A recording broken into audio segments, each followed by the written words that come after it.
छ एसपी को बोर्डमा चाहिँ हामीले जुन किबोर्डमा डिस्प्ले आइरहेको छ तर यसमा चाहिँ डिस्प्ले आएको छैन र के कारणले हो भनेर आज हामीले यसलाई रिसर्च गर्दैछौँ खोज्दैछौँ ओके र फर्स्टमा हामी चाहिँ के गर्छौँ भनेलाई फर्स्टमा पावर प्लग गर्छौँ पावर प्लग गरिसकेपछि यसको पावर अन गरौँ ल्यापटप पावर अन भइसकेको छ यहाँ पनि देख्न सक्नुहुन्छ हामीले यसमा चलिरहेको छ ओके त्यसपछि हामीले किबोर्डमा हेरौँ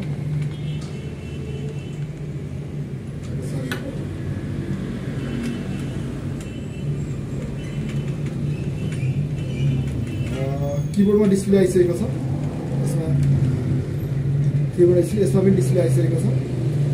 र यसमा चाहिँ किबोर्डमा डिस्प्ले आइसकेको छ र यसमा चाहिँ के छ डिस्प्ले चाहिँ झिमिझिमी आउन्जानी भइरहेको छ र फुल्ली कुनै बेला अफ हुन्छ कुनै बेला आउन्जानी भइरहेको छ ओके र यसमा के भएको छ भन्दा हामीले चेक गऱ्यौँ डिस्प्ले पनि अर्को चेक गरिसकेका छौँ र यसमा चाहिँ यतातिर हाम्रो जुन हाम्रो के छ भने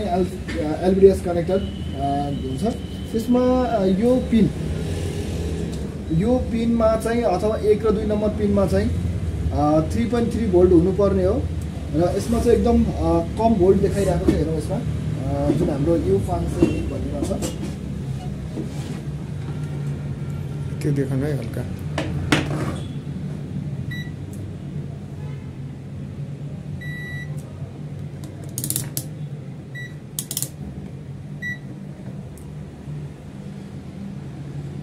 U508 मा हाम्रो छ 2.15 भोल्ट छ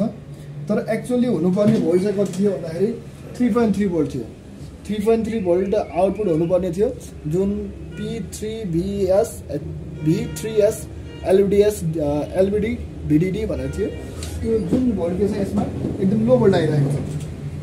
र यसको चाहिँ एक्चुअली हेरौँ हामी चाहिँ इनेबल सिग्नल र अर्को इनेबल सिग्नलको पावर र कहिलेकहिले इनेबल सिग्नलको पावरले गर्दा पनि आउटपुटमा कमी आउन सक्छ यसको 5 नम्बर पिनमा हाम्रो 3.3 भोल्ट ओके छ त्यसपछि यसको इनेबल सिग्नल हेरौँ इनेबल सिग्नल पनि 3.3 ओके छ र यसको आउटपुट चाहिँ एकदम के छ हाम्रो 2.4 छ यसमा चाहिँ यसमा हाम्रो के छ भन्दाखेरि हामीले यो 5 नम्बर पिन र इनपुट 3.3 थियो आउटपुट पनि 3.3 गराउनु पर्ने थियो र इनेबल सिग्नल जब प्रेजेन्ट हुन्छ तब आउटपुट गराउनु पर्ने थियो र यसलाई हामीले 1 नम्बर पिन र हाम्रो 5 नम्बर पिन र 1 नम्बर पिनलाई यसरी कनेक्ट गर्दाखेरि 3.3 भोल्ट आउटपुट हुन्छ यो गर्दाखेरि यसमा डिस्प्ले क्लियर आउँछ कि आउँदैन चेक गराउँछ हामीले ट्विजर लिएका छौँ यहाँनिर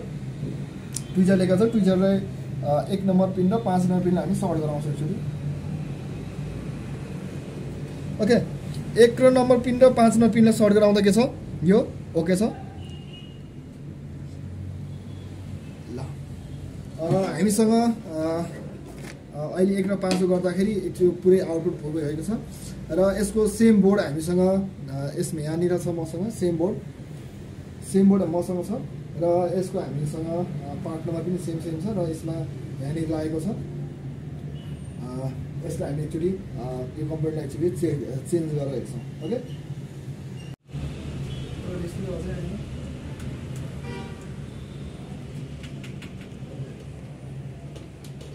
डिस्प्ले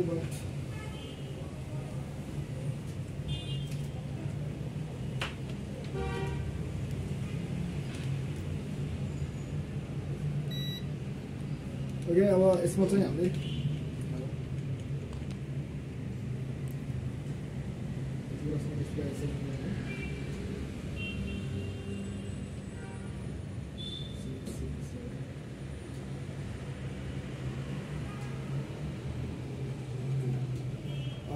यो चाहिँ रेडी भइसकेको छ